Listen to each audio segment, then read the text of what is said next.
Okay, let's dive right into this explainer. Every single time we swipe, tap, or click, there's this fascinating, intensely complex psychological web surrounding that transaction. Today, we're uncovering the hidden mechanics behind why we buy things we don't actually need and how companies systematically influence those decisions. By the time we finish walking through these concepts, you are going to see your own wallet and literally every store you walk into in a completely different light. So, why do we buy things we don't need? Picture your last impulse buy. Maybe it was some fancy kitchen gadget that you used exactly once and shoved in the back of a drawer, or a shirt that's still hanging in your closet with the tags on it. It brings up this deeply shared human mystery, right? Like, why do we do this? Well, we aren't inherently bad with money. We're simply wired with specific cognitive biases. We make purchases based on our mood, social expectations, and this deep desire for comfort. And in doing so, we often completely bypass the rational part of our brain, the part that actually calculates utility and budget. Think about what we need versus what we actually buy. The stark contrast between our actual survival requirements and the reality of our modern shopping carts is kind of hilarious when you really look at it. I mean, we literally just need basic shelter, simple nutrition, and clothes to keep us warm. Yet our carts are filled with premium brand coffee, completely forgotten subscription boxes, and the absolute newest smartphone when our old one works perfectly fine. The vast majority of modern commerce has absolutely nothing to do with basic survival.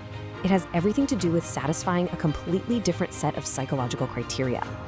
To truly understand this, we have to completely redefine spending. Let's look at spending money as the psychological state of exchanging resources to satisfy internal desires or external pressures. Because spending isn't just math, right? You might be seeking a quick dopamine hit after a brutally long day, or you just want to feel successful. Those are your internal desires. Then you have the external pressures, the societal expectations, that classic keeping up with the Joneses mentality, or those targeted ads that just seem to follow you everywhere around the internet. When you hand over your credit card, you aren't just buying an object. You're actively attempting to resolve one of these complex psychological states. And this dynamic builds into a massive tug of war, our brains versus the corporate machine. Imagine an invisible rope. On one side, your brain is trying its best to conserve resources, plan for the future, and act rationally. But, your brain gets tired, it gets emotional, and it falls prey to those cognitive blind spots we talked about. Now, on the other end of that rope, highly funded, meticulously researched systems designed with one singular goal in mind: to get you to spend. The modern consumer experience is definitely not a neutral playing field. It's this constant dynamic tension between your willpower and environments built specifically to bypass it.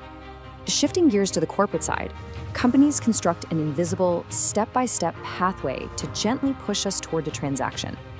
First, there's the trigger, a notification, a pop-up ad, or even a smell that wakes up a latent desire. Second, guiding attention. Have you ever noticed how supermarkets put milk at the very back of the store? Yeah, that forces you to walk past thousands of highly appealing, brightly colored non-essentials just to get your basics. Third, shaping the choice, where they present options in a way that makes the most profitable item look like the absolute most logical deal. And finally, the impulse purchase. The whole pathway is designed so smoothly that by the time you actually buy the item, it feels like it was your own brilliant idea all along. Let's break down some of these corporate influence tactics: manufactured scarcity, strategic placement, emotional anchoring, and frictionless checkout. At every single stage, these tactics exploit our psychology. Manufactured scarcity uses those bright red countdown timers or those only two left in stock warnings to trigger a panic response. Strategic placement is putting the candy exactly at eye level in the checkout lane. Emotional anchoring uses slow, nostalgic music to make you linger and feel warm toward a brand. And frictionless checkout, think one-click buying or Apple Pay, that completely eliminates the physical and psychological pain of paying. It literally makes the hurdle to spend practically zero.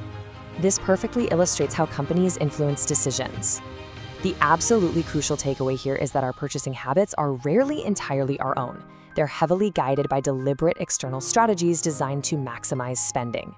We all really like to think of ourselves as these fiercely independent actors, making logical choices based on our unique preferences, right? But the data, the research, and the very design of modern retail prove otherwise.